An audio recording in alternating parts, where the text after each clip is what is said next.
I went out, I was on the Matrix 4, which is in production right now with the Coen sisters directing, and Lana Cohen directing. And it's that, yeah, they could insert those screens in CG, and there's going to be a bunch of CG done anyway, but it's still cheaper, faster, and looks better if it's practically done on the set. And so I come out on set and set up the computers and TV screens and such, and I have my playback equipment. It's a lot easier now because it's all LCD screens, so I don't have to worry about timing. I don't have to worry about refresh rates and such. And you know, except with backlights, occasionally you can get a flickering backlight. You have to be careful with that.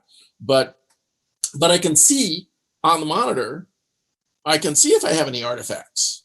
And one of the things I do also, though, is I take pictures when I'm traveling. I take scenic pictures that I can use for computer desktops and such. So if I'm doing a desktop computer, I'll use some of my artwork in there because I have the rights to that. So I sign over the rights to them to use that image for that film. And I don't have to worry about somebody saying, hey, that's my picture you used. I'm sorry. Speaking of that, I saw you. It looks like you take a picture from the same spot every day. Are you doing a time lapse or something? I haven't actually done I haven't figured out what to do with it.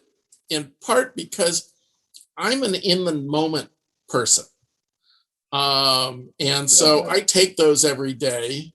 So you know, you get Mount Tam, and there is a particular spot that I stand. There's a zip tie on the cable fence that's there that reminds me this is the spot, and I line up that house on the side there with the chimney, and there's a bush on the other side that lines up, so I know I'm framed up pretty much the same. And during the lockdown, I was out pretty much every day, and I kept track of the day numbers. But since 2010, anytime I go for a walk or ride along that path, I stop at that point, take a picture. And you know, there's a series of my Facebook page. You know, I post them up on Facebook, and like the one from yesterday, I advise people that our Unreal Engine is offline for maintenance and being updated. So reality will return soon. That's awesome. Oh my goodness. That's fascinating. I can't wait to see what comes of that.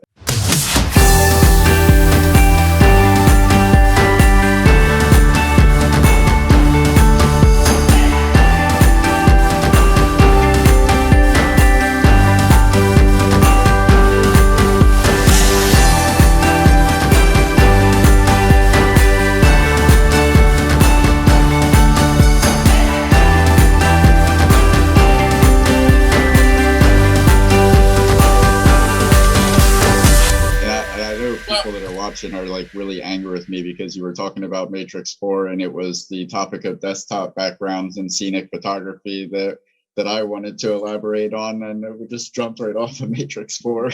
That will come up though. But we might as well while we're here. I mean, you're working on the Matrix 4. That's incredible. Is that what you're doing there, like the screen photography? Or I'm doing the screens that are on set. So I was the local hire guy. There was a guy that came up from LA with the equipment. And then I'm the local minder of that and also of the phones.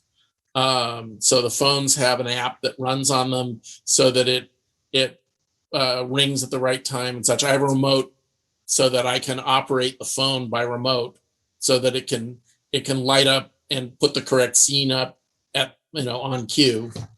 I know you have the nickname Droid already, but I feel like you should be called Big Brother.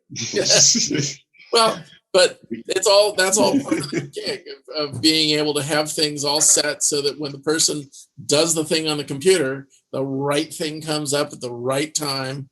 You're the algorithm. And I'm going to call you this now. And if anybody else calls you this ever again, they've stolen it from us. You are now Marty MacGyver Brenneis. Marty MacGyver. You're Marty MacGyver, man. I'm the droid. Said it, okay, all right. You're always, just don't be the iPhone. Never be the phone.